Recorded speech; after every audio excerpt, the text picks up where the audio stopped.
بسم الله الرحمن الرحيم. الحمد لله رب العالمين، والصلاة والسلام على خير خلق الله محمد وعلى آله وأصحابه الكرام وتابعيهم بإحسان إلى يوم الدين. ديار إمام النووي لكتاب أذكار باسي همو أو ذكراني بيوزب بالنيجة وهمو وكردين يتباسي أو ذكراني الربط يعني هي بالزكاة ليك درسا إن شاء الله. وأنا باسكين آية چه ذكرك هي لكاتي زكاة دانا لكاتي زكاة وارقرتنا چه ذكرك من هي أبيت شيبكي شيبلي أفرمي باب الأذكار المتعلقة بالزكاة حرمو أو ذكرانا باسكاكا بيوسن بالزكاة سرتام آية بيروزة هي أنه ورد دقتي آية كبن هم أحكام كانتي أفرمي خذ من أموالهم صدقة صدقية لما كان ينورق رأي بيغمبر صلى الله عليه وآله وسلم خذ من أموالهم صدقة تطهرهم وتزكيهم بها بهوي أم صدقة وخوا باشيان أكاتوا تزكيان أكا برزيان أكاتوا وصل عليهم أم كلمة بلا وقرنجة وصل عليهم زكاة كان لي ورقرة بوي باق ببنو نزكونو لخوا وتزكية وتربية بكرين وصل عليهم يعني وادعوا لهم دعاء بوبك إي بيغمبر صلى الله عليه وآله وسلم. أما بوتا ماي أويك سنتك بو إيما هبت أبيش سنتي دعاء لهركس الزكاة دوار قرت سرفة دوار قرت فدية دوار قرت صدقيك دوار قرت هر جورك لجورك كان فصلي عليهم صلوات بو ديداري أمرين دعاء بوبك. أفرمي لصحيح بخاري مسلم هاتوا عبد الله كوري أبي أوفاء أجرته أفرمي بيغمبر صلى الله عليه وسلم هشكس كاتك صدقي بو أبرت لخزمتي يداي أنا أو صدقي هنا وتوزيعك بس مسلماننا أي فرمو اللهم صل عليهم خوائيا رحمتي خود بسري أنا داب بارنا.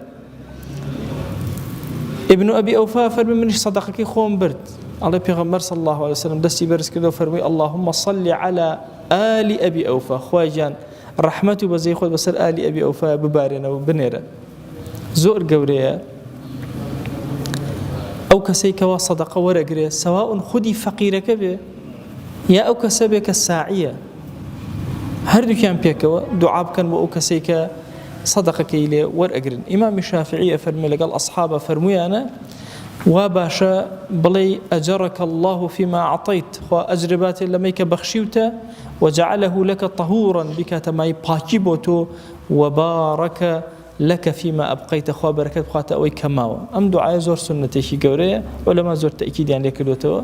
هميشه صدقة يا زكاة يا هرشتك لكسك ورد قلت خوايا أمد خواي قورة أمد لقبولك بركة بخاطة أوي كماوة. أما آدابك زور قورو سنيك زور قوري إنسان جبجيك أفرمي أما السنة بو كسي قابض الزكاة كزكاة ورقري سواء الساعي أو الفقراء أو كسي كفقير هروابل دعابك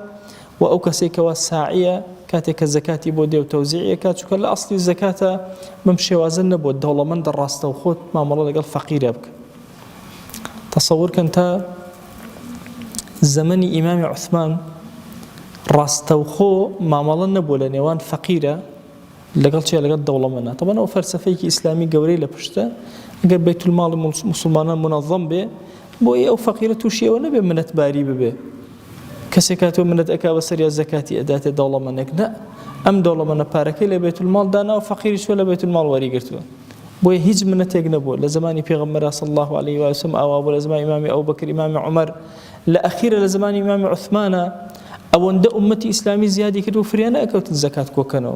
فرمي هر كسر لشويني خوي باركي خوي وزكاته خوي تسليم كاتو بدا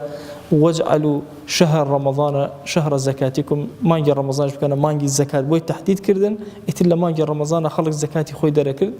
أو عند جهاني إسلامي قوربو أو عند دولة مندي زوربو إتركونا أكرايو أجنا لأصلا كوكرنوي الزكاة كاري كسي يا بابلن داني الزكاة كاسي كاري كسي دولة منية ساعي هي زكاتك لما ورقري كوي كاتو وتسيمك وفقير كانوا متابعي فقير كانك وقرب دوينا. آية أم دعاية واجبك بيكي أفرمي واجب نية لما زبي خوما أنا واجب نية بلام هندي لأصحابي بزبي إمام الشافعي فرمي أنا واجبة إلا هبي دعاية بكي بۆ ئەو کەسێک کەوا زەکاتەکە وەرئەگرێ بێ ئەم دوعای کردووە بۆ ئەو کەسێک کە زەکاتەکەی داوە.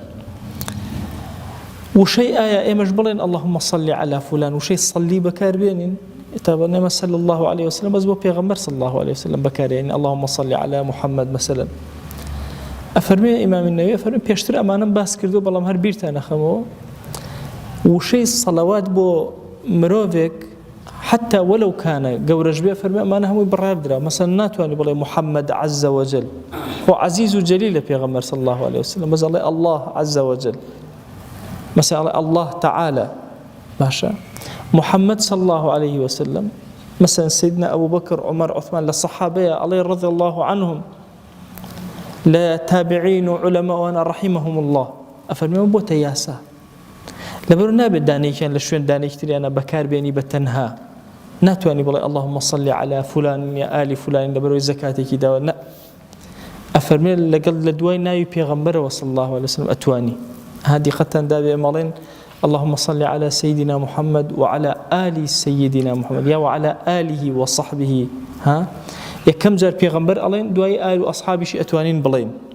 أفرمي أجر لحالتك هروتت بلي اللهم صل على محمد وعلى آل فلان خواجان رحمتي خود بسر محمد صلى الله عليه وسلم ببارنا لقل آل فلانا أجرنا الراستوخو ناتواني أو كلمة وبكار بهن أفرمي هندي فرمي أنا أما كراهتي هي كراهتي كي تنزيهي أفرمي أصل وهايك أما حرامة هر كلمة لو كلمة نلشونا كي خوي بقوري أما الرأي إمام النووي رضا ورحمتي خوي ليبه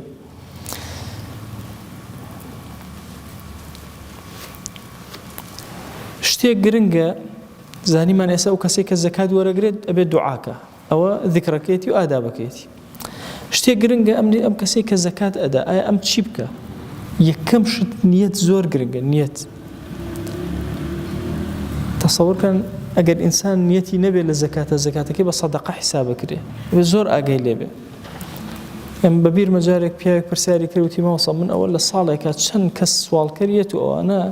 لای خۆم ئەینووسم دوایی لە بری زەکات دایشکێنم لەو کاتێ پارە ئەدەیتە زەکاتەکە نیەتی زەکاتە هەیە یان نا وەڵام نیەتم نییە هیچی بە زەکات حیساب ناکرێ لەو لەحظەی کە تۆ پارەکە دەرەکەی ئەبێ بزانی ئەمە زەکاتە پێشی ئەخەم ئەمە زەکاتە ئەیدەم بەم فەقیرە ئەگەر ئەم نیەتە نەبێ بە سەدەقە حیساب بکرێ ئەمە خاڵێکی زۆر جەوهەریە ئەو کەسی کە زەکات دەرەکە ئەبێ نیەتی هەبێ حتى ئیمام النەووی ئەفەرمێ ونيتها تكون بالقلب كغيرها أن يتكمحل قلبه وبدلها ويستحب أن يضم إليه التلفظ حتى سنة وهاي كبلفظ بيله إمام النووي أفرمه بو يضلي تثبيت به لم زمني بتاوتي بيدليا أفرمه بزمان بيله حتى أكو دلكي تثبيت أبي لسروي كبزاني أمباري كداوتي زكاة أفرمه واجبني لسرد بو كسيك زكاتك أديتي بو بلي أما الزكاة أمباري أدمي پارەکەی بدەرێ بەس تۆ لە دڵی خۆتا بزانە ئەم پارەیە زەکات لەو کاتێک کە ئیدەیت ئەگەر ئەمنیەتت دەمێ بە زەکات بۆت حیساب ناکرێ ئەبێ ئیلا ئەمنیەتە لە دڵتا هەبێ اینجا دوعایەک هەیە گرنگە ئەو دوعای ئینسان لە کاتێک کە زەکاتەکە دەرەکە و نیەتی هەیە بێ ئەم دوعایش بخوێنە ئەفەرمێ دوعاکە ئەمەیە ربنا تقبل منا إنك أنت السميع العليم ئەم دوعایە لە دوای هەموو کارێکی خێرەوە سنەتە أفرمن نيت بينا زكاتك تسليمك ربنا تقبل منا خويا لمن قبولك إنك أنت السميع العليم إبراهيم وإسماعيل عليه السلام كاتك كعبين طواكر تشينوت كان ربنا تقبل منا إنك أنت السميع العليم أو دعاء خير امرأة عمران فرموي ربي إني نذرت ما في بطني محررا فتقبل مني إنك أنت السميع العليم خويا أمن عليك مريم دايك مريم أمن عليك لسكمايا أم دعاء خوان دايك مريم كردومة نزر بوتو خواه ليم ورقرة تو بيساي تو عليم وآقدار داناي أم دعاء سنتك إنسان لكاتك الزكاة أدابك بويا نيت هنا لكاتي الزكاة زور قوري إمام غزالي أفرمي قد زكاتك مدى أقل نيت الساغ نكربتو بوخوا لحظة بوه سبيش أو يدسك بقرفان تخوايا من لبردان فقيرك أنا بيشكيني نا خوت لبيني خوت وخوايا أم باري زكاة كبمان دوبون بيام كردو كوم كردو تو بوشي دري أكم لبيناوي تويا يا إلهي لزد ورقر لكلمات كان بيني خوت وخوا خوايا بخوا مانوبم أو باري أم دسك بفضلي تو يا إلهي أو لبيناوي تو زكاة كيدر أكم بك بماي باق بونوم تسلیمی کە بە فەقیرەکە خۆی لێم وەرگرن مەیدەرەوە بەسەرمە لێم قبوڵکە ئەم سنەتێکی زۆر گەورەیە کە ئینسان جێبەجێکە ئەمە هەموو ئەذکارەکان بوو کە ئیمام نەووی باسی کرد لە بابەتی زەکاتە چ زەکات وەرئەگری چ زەکات ئەدەی ئەذکاری خۆی هەیە دوعای خۆی هەیە نیەتی خۆی هەیە تایبەتمەندی خۆی هەیە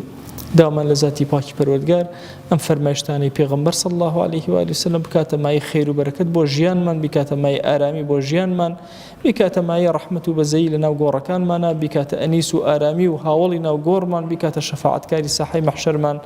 آمین آمین والحمد لله رب العالمين وصلى الله على سيدنا محمد وعلى آله وصحبه وسلم تسليما كثيرا أبدا إلى يوم الدين ويقول لقناه من الشيء وجبور خالي من قبولك